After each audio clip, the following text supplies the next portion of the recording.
Welcome to the Modern Woman Warrior Show. I'm Louisa Kate, and I am so excited to have Amber back. It's great to be back. My surgery went really well, but the rehab is a little slow and painful, but I'll get there. It's okay, you will. Back to business. This is a channel created by women, for women, and centered on all things personal protection and self-defense. If you're a regular viewer and coming back, thank you so much for your loyal support. If you're joining us for the first time, welcome. And if you like what you see in here, hit that subscribe button. It doesn't cost you anything, but it makes it possible for us to be able to bring you the high quality videos that you like to see. Also, please take a moment to give us a like and drop us a comment. We love to hear from you, and we do make every effort to respond to each and every one of the comments. She's the nice one. By subscribing and getting actively involved, you are taking the first step toward being competent to defend yourself and your loved ones. So this way, if the worst case happens, you can say to your attacker, "Wrong woman, wrong day." Man, I miss saying that. We would like to thank Precision Firearms for the ammunition to shoot today's video. We couldn't do all of these tests without your support, so thank you, and we appreciate it so much. Make sure to go visit their website, give them your support, and tell them that you found them here. From here. Yep. So that's so true. We'd also like to thank Ransom International for our Master Series rest and for our new remote trigger press. It's so awesome. We used it for the first time, and it was great. If you like our testing methods using the Ransom rest, please head over to their channel and hit subscribe because it helps them and it shows them how much we appreciate them. Today's episode is the first part of a two-part series that is the final installment of our series on the most effective and safest round to use for self-defense. We have been looking at what the best ammo is for self-defense if you are forced to defend yourself or your loved ones. You want to make sure the ammo you choose is powerful enough to stop the attack without over-penetrating your attacker and hurting or killing an innocent bystander. Absolutely. That's really important. We also looked at the most effective weapons platform for defending yourself inside your home, and we proved that to be the 12-gauge shotgun. And then we're going to talk a little bit more about that today and why that shotgun is the most effective.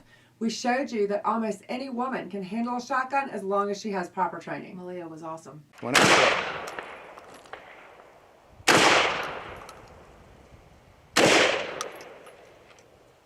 However, the one question we did not ask or answer in our series was, what if I'm attacked in my house, I pull the gun, I fire, and at least one of my rounds doesn't hit my attacker? Keep in mind, you're responsible for every round that you fire until that round stops. Absolutely. And you have the right to use deadly force to stop a potentially lethal attack against you or someone that you're protecting, but you do not have the right to injure or kill an innocent bystander while you're exercising that right to defend yourself. Yeah, you could face serious criminal and civil penalties if you hurt or kill an innocent bystander. Absolutely. So we've looked at different guns and at different types of ammunition to determine the risk of overpenetration of a target. And we focused on the potential for overpenetration with full metal jacket ammunition if it is used for self-defense instead of at the range, because we get a lot of questions about that from our viewers. But what happens if the bad guy does something really sneaky, like duck? Or if under the pressure of the moment, you miss your attacker? It is hard to quantify this question if you are attacked out in the world, other than to say that you always need to be aware of your target and what is beyond. But in self-defense in your home, it's much easier to quantify the results of a missed shot. We can do this by seeing how many interior and exterior walls your round will penetrate or can penetrate. Absolutely. That's right. So you need to be concerned with the backstop even within your own home.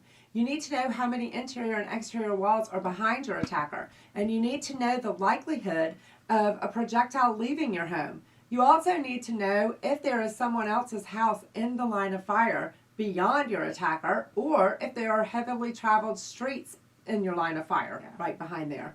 This becomes especially important if you live in an apartment or a condo. Or even a community subdivision. Absolutely. Not just that, but within your home, are any of those rooms occupied? As bad as it would be to hurt an innocent bystander, think about how bad it would be if you hurt or killed one of your loved ones. Absolutely. It would be awful. You may be forced to make these choices at a moment's notice when you're out in the world.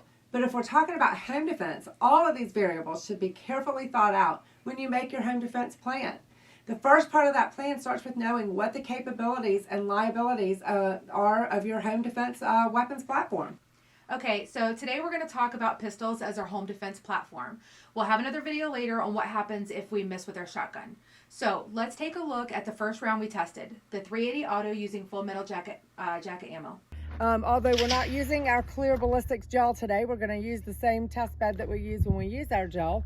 And we're going to go, this will simulate 3 interior rooms and then an exterior wall. So let's see how all of these perform. Whenever you're ready. Okay, gun's clear. Let's go see what it did. So 1, 2, 3, 4, 5, 6, and into our exterior wall, but did not come through the plywood on the exterior wall. Wow, that's 380. Whoa, that was kind of surprising. It penetrated through 3 rooms and it hit the outside wall before stopping. Look at the projectile that we dug out of the wall. Not a mark on it.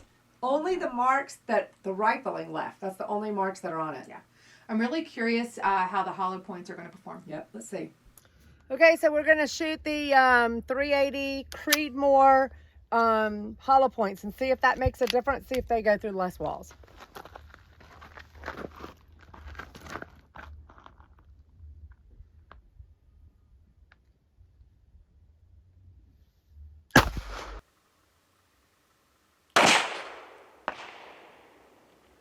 Gun's clear. Gun's clear. 1, 2, 3, 4, 5, 6. And it is embedded right here. Can you see it? It embedded in the exterior wall and did not come through. That's pretty cool. So not that much different. I am really surprised there is so little difference in the amount of penetration between the full metal jacket and the hollow points. I know, right? I kind of expected it to be a lot more. So here's the round that we dug out of the wall. You can see that the hollow point hardly even opened up. Now, when a hollow point hits a dense target, it tends to open up like a flower blossom like this. And that blossoming will slow the projectile down by expanding the size of the wound cavity. Which means wallboard is just not dense enough to make the round open up enough to get it to penetrate less. Right. If you want to see how dense material will slow down a round, make it blossom, go back and watch our video from a few weeks ago. It was the 380 auto yes or no FBI ballistics test. Absolutely. Good video. Yep, it is a great video. And I would like to thank Precision Firearms again for the use of the Thanks, ammunition for this video. You guys are awesome. Now let's head back and see how the 38 Special full metal jacket round and their hollow point performs. Let's do it. So this is a 38 Special. That's the next one we're going to try, and this is going to be full metal jacket. And this is a Charter Arms 2-inch barrel that I carry in my purse every day. So let's see how the full metal jacket does in the 38 Special.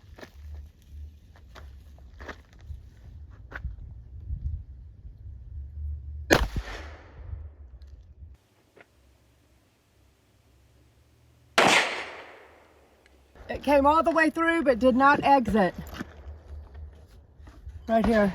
So we need to mark these for the next ones. Next thing we're gonna do is a 38 Special hollow point. This is 38 Special Underwood ammo. It is plus P, 125 grain, XTP, JHP. It says 1,250 feet per second. So let's see what happens. Definitely. That hit a lot harder. Woo! Didn't it? Okay, so we are empty. Gun's Gun's clear.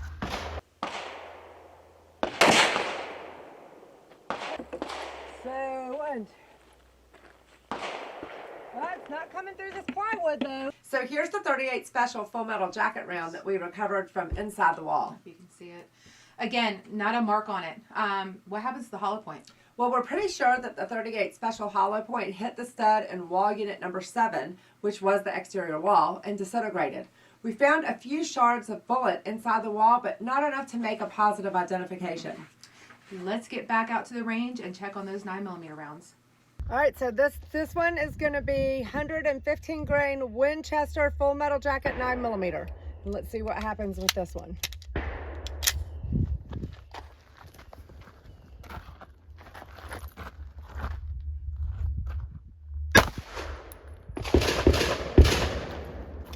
Gun's clear.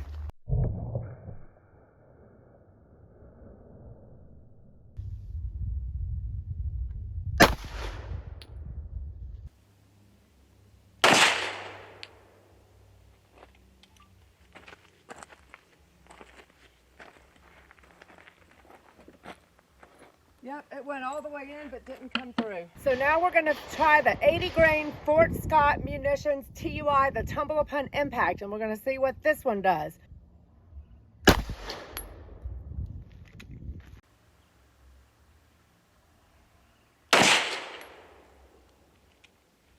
Guns quick. Right. Oh, yeah. Look at this. Came right out. Came all the way through.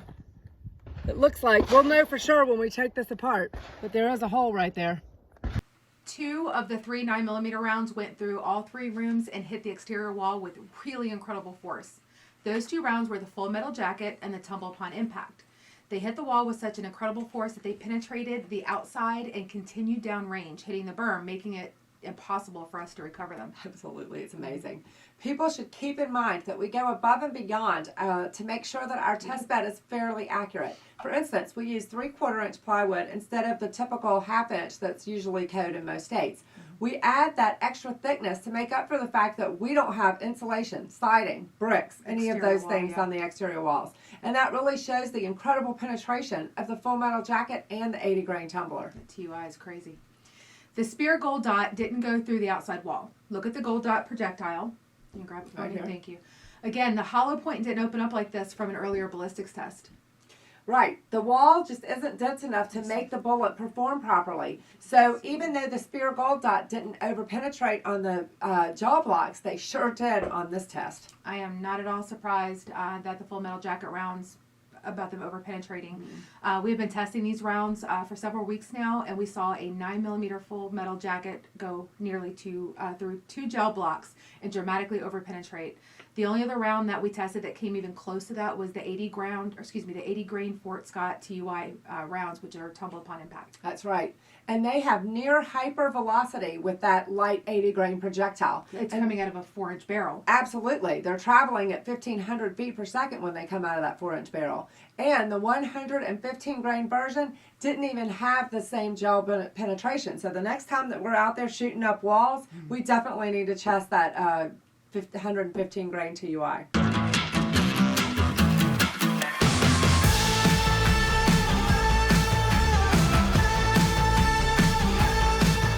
Let's head back to the range and wrap up the testing with the old reliable 45 ACP. Okay, 45 ACP, Winchester full metal jacket.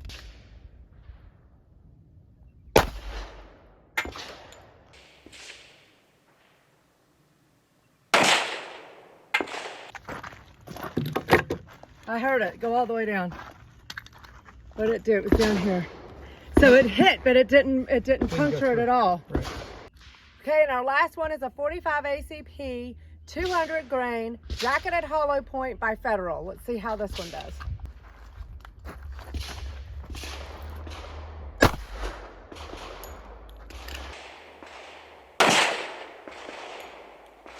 Guns clear. Oh, it gave it some, look at this. But it didn't come through. So we'll be taking these apart and we'll see what happens. The 45 full metal jacket round went through all 3 interior rooms and the sheetrock of the exterior wall, buried itself into a stud, and it buried itself so deeply that it would have at least damaged the exterior wall, if not gone all the way through it. The 45 ACP hollow point again did not open. It penetrated all the way through all the walls, and when it hit the exterior wall, it broke the plywood without coming all the way through it. Unbelievable. So that was a pretty heavy day for testing. And what do you think we can take away from this video, Amber? I think it really points out the fact that any service caliber round can go through a lot of walls, and especially if you miss your attacker. As far as defending yourself on the street, it clearly makes a more complicated and difficult problem even more complicated and worse. Yep. You really want to remember that gun safety rule. Know your target and what is beyond. Absolutely. I think it also makes the level of responsibility even more clear for those of us who carry concealed. Absolutely. But it also emphasizes the need for a great deal of thought and planning when you're defending yourself inside your home. So you must be certain that your response to an attack in your home doesn't put your own family or your neighbors at risk. We would like to thank Ransom International again for the incredible Ransom Master Series Rest. We really appreciate your support of our mission. We would also like to thank our viewers for joining us today. We hope you got something from our video. Don't forget about our Modern Woman Warrior Defend Your Home class coming this December. You won't want to miss it. It is very individualized, and we will help everyone in the class come up with the best plan for their own homes. Thank you for watching. See you next Thursday. Bye.